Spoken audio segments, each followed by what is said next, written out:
In this video, let me explain to you how all the back ports of your FPD televisions are working and how you can use them.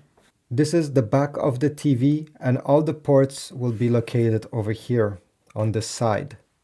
If we take a look under, there's nothing, and on the other side, it's completely empty. So I'll put the camera this way so we have a better view. Right over here, we're gonna have a connection for an optical cable. You can use an optical cable to connect this TV to a sound bar or to an amplifier, like a home theater amplifier. Some people would like to use this option, so you have it right over here. I'll put links in the description if you want to get an optical cable from Amazon. Then down below we have two USB ports. We have USB 1 and USB 2. These ports can be used for two different things.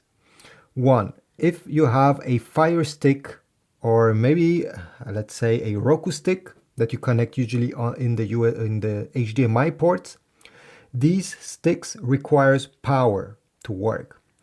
You can connect the cable, the USB cable that comes out of those devices into one of these USB ports so that these provides power to your device.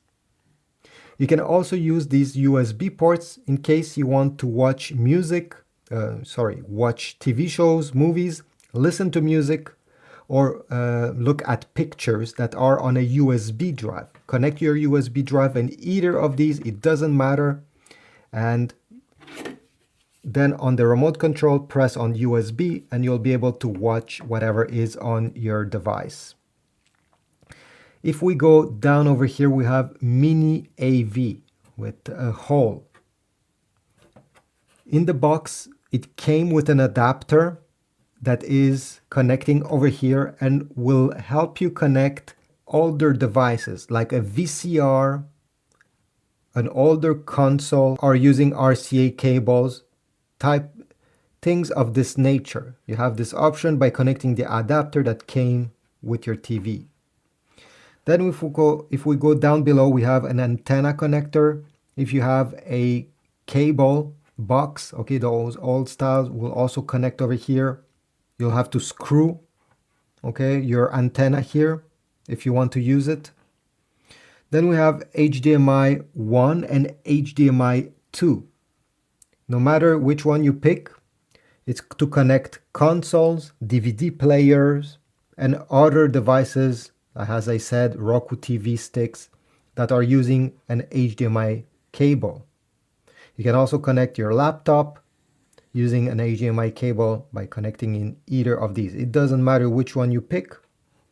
On your remote control, select the source selector here, and you'll be able to select HDMI 1 or 2 depending where you have connected your device.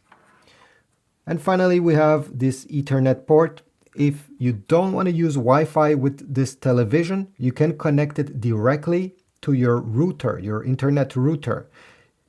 Connect one end of the cable of your Ethernet cable here, the other end in the back of your router, and you will not need Wi-Fi. So if your TV is located in a basement where you don't have much signal, this could be a great option to connect it directly to the Wi-Fi router, or your router doesn't have to be Wi-Fi. Thanks for watching. If this was helpful, leave a like, subscribe, comment down below, tell me if you appreciate my video or if I can improve, and I'll see you in the next video.